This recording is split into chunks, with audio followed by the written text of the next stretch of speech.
Right, good morning. It's December 29th. New selection.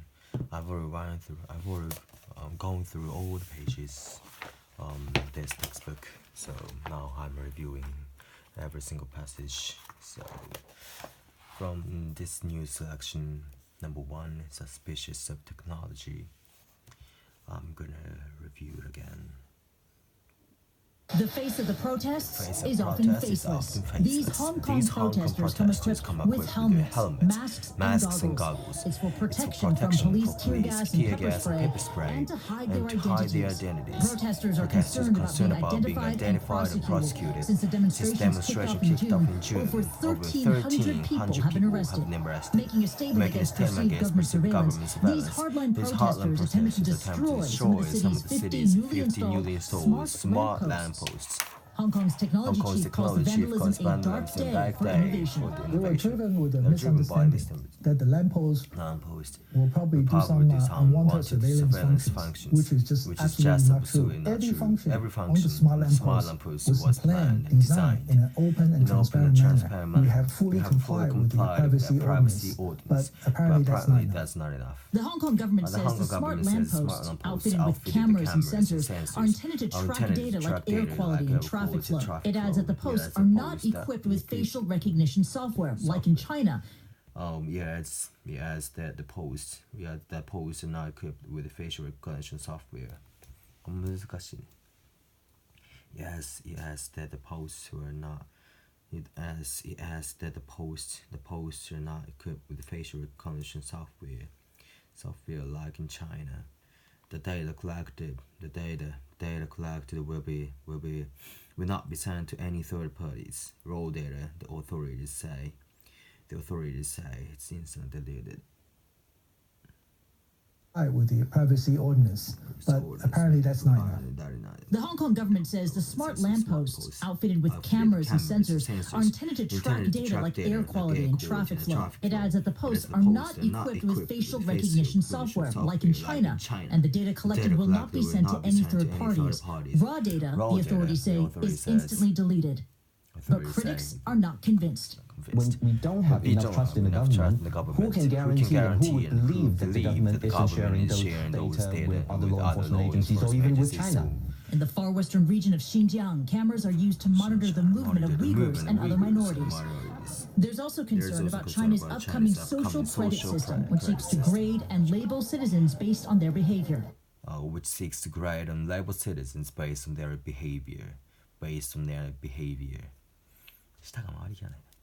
China may operate under the movement of Uyghurs and other minorities. There's also concern with other law enforcement agencies or even with China. In the far western region of Xinjiang, cameras are used to monitor the movement of Uyghurs and other minorities.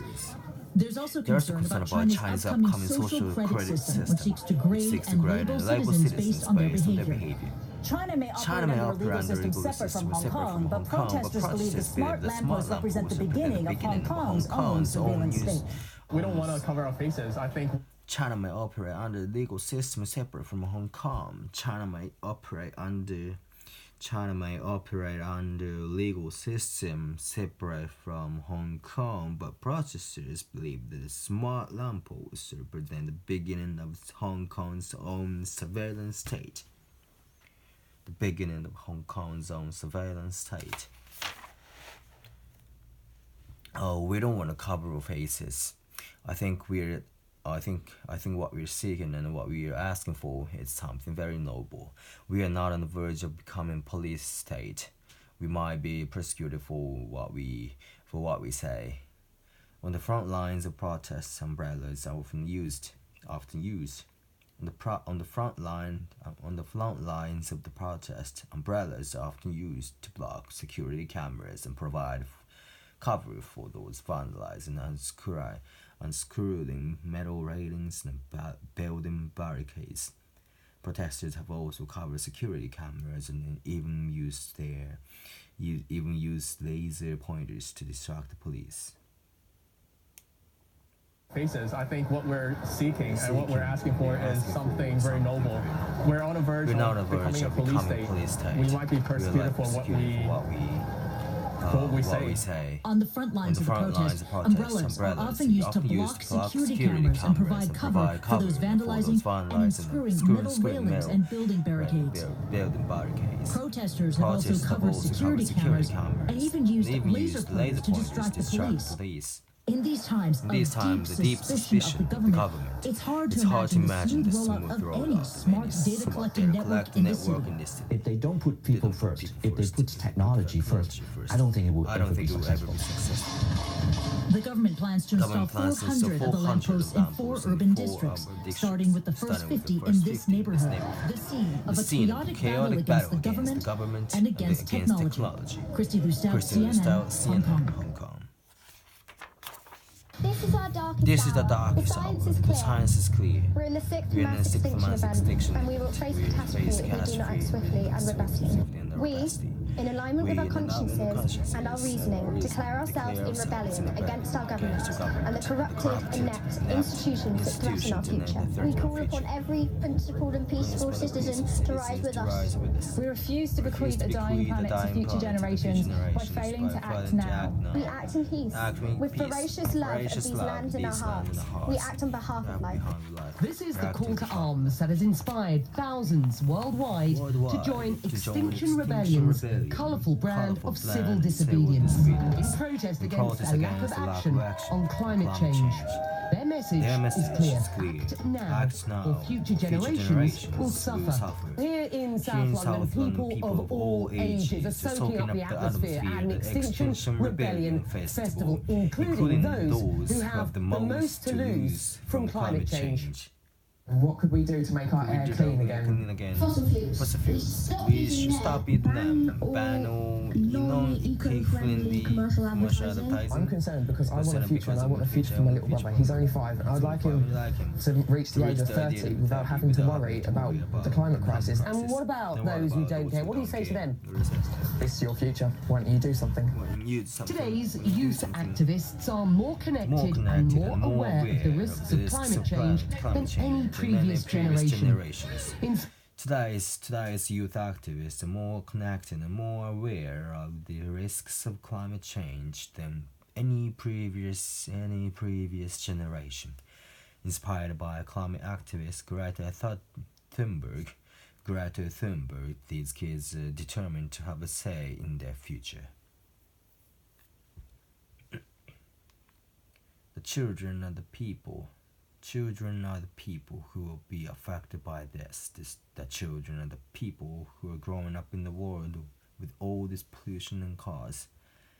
As tension in the climate crisis grows, the rise of youth activists. Activism looks set to continue. Children know about these things, and they do actually care, and it should be everybody is listened to, not just adults. Inspired by climate activists, today's youth activists are more connected and more aware of the risks of climate change than any previous generation. Inspired by climate activist Greta Thunberg, these kids are determined to have a say in their future. The children are the people who will be affected by this. The children are the people who are growing up in this world with all this pollution and cause. As tensions in the climate crisis grow, the rise of youth activism looks set to continue. Children know about these things and they do actually care, and it should be everybody listening to, not just adults. And despite the gargantuan task ahead of them, these kids have hope that they will succeed where previous generations have failed. I hope the climate change in the future is going to be something that is a book of myth, and that parents can tell their children about how a group of activists that realized that change needed to be taken, save the planet, and that we need to make our stand and make sure our voice is heard. Becky Anderson, CNN, London. What was once just a microcosm in a small area has spread tremendously. We're on the streets of a San Francisco neighborhood called Soma, short for South of Market, home to tech giants like Twitter, Uber, and Salesforce. For a few years now, Adam Mesnick, a local restaurant owner, has been documenting the city's homelessness problem. It doesn't feel like we're in America right now. It's like third world squalor. His images depict the grinding despair and sadness of a problem spiraling out of control. Not just in, no matter which locale you hear about, his images depict the grinding despair and sadness of a problem spiraling out of control, not just in San Francisco, but throughout California. Grinding despair and sadness of a problem spiraling out of control, not just in San Francisco, but throughout California. In Los Angeles, you find tents lining entire city blocks. The numbers are staggering. Nearly 60,000 homeless in LA County, a 12% rise in just 1 year. Everywhere I go, people are outraged, they're angry about what's happened or not happened on the streets. It's no longer a coastal issue, it defines the state of California. No matter which locale, you hear about the same problems. Skyrocketing rents, not enough shelter beds or mental health services, and rampant drug usage exacerbated by the nation's opioid addiction. Back in San Francisco, these images shot directly next to one of the most well-known courthouses, the Ninth Circuit Court of Appeals. Fresh data reveals the homeless population here has spiked 30% since 2017. The city has so much wealth, and yet we see so much poverty and suffering and death on our streets. Because we have the means to be able to help people, but we don't have the political will. San Francisco Mayor London Breed, elected last year, has made tackling homelessness her signature issue. She's added more than 400 beds, helped 1,600 people exit homelessness, and has cracked down on tent encampments. But residents, tourists, and workers alike continue to see the problems daily. You're going to see it more because it's in areas where a lot of people walk, a lot of people catch public transportation. You see it more because it's in the center of the city. It's downtown. It's in UN Plaza. It's in mid-market. You just see it a lot more because it's right in your face. Indicative of the times, she's had to install a dedicated team to clean up human waste. Adam Mesnick, who helps many of the people he encounters with food, a few bucks, or just conversation, says he's embarrassed to have his out-of-town relatives come for a visit. Says he's embarrassed to have his own out-of-town relatives. Says he's embarrassed to have his own out-of-town relatives. He's embarrassed to have his own out-of-town relatives come for visit. It's one thing on television, it's one thing in the movies, but this is real life. And real life San Francisco, the streets are really tough. Really tough right now.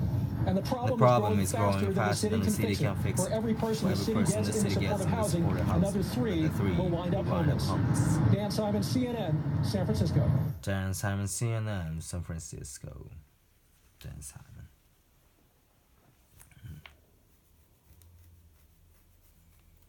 So,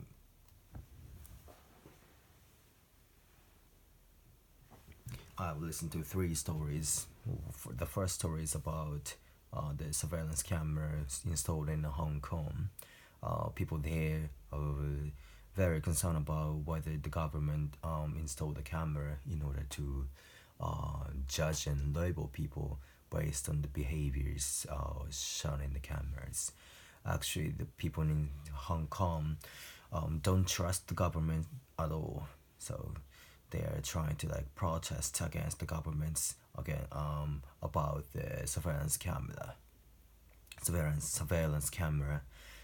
On the other hand, the government thinks the government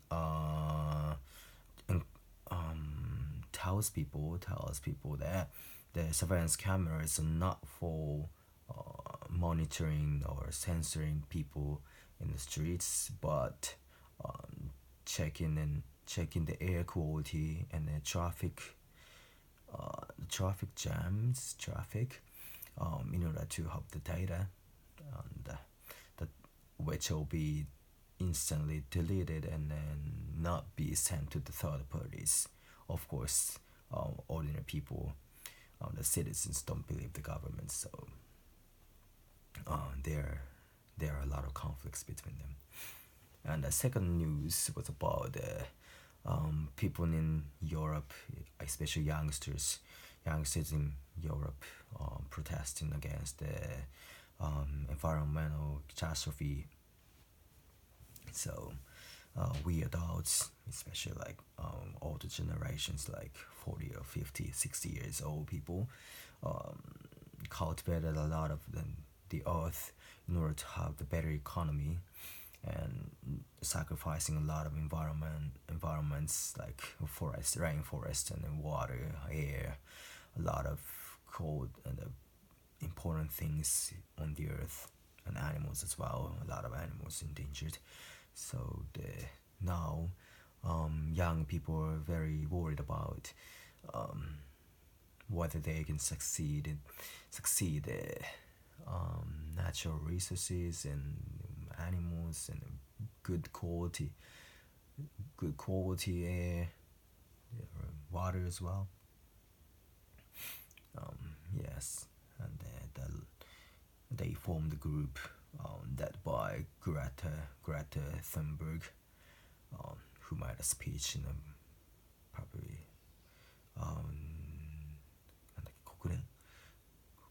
United Nations.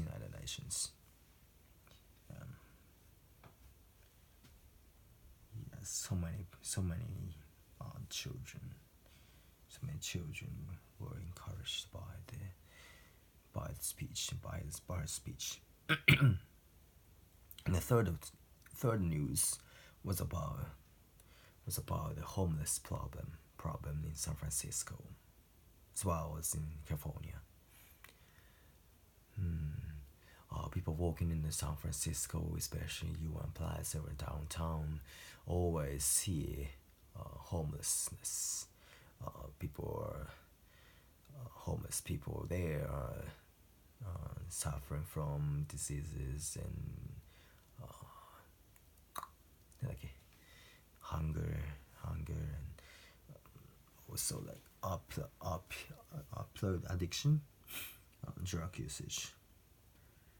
Yeah, there are huge gap between rich and poor in San Francisco.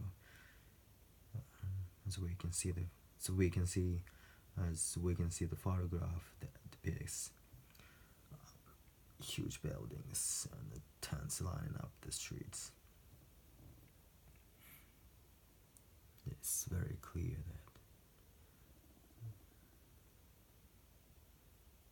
rich and poor not coexist. Rich and poor exist at the same time. Yeah, some people are now concerned about homelessness. Some are not, especially politics doesn't really care about homeless problems.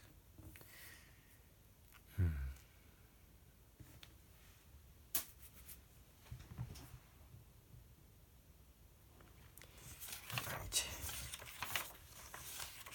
That's all for today's listening and speaking practice.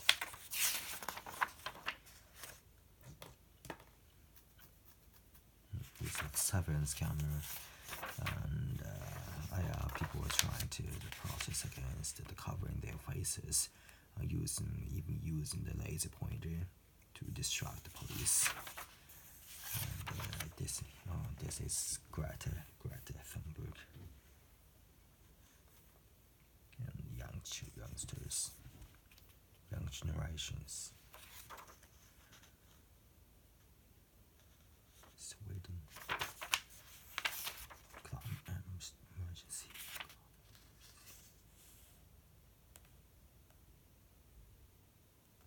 There will be some people arrested.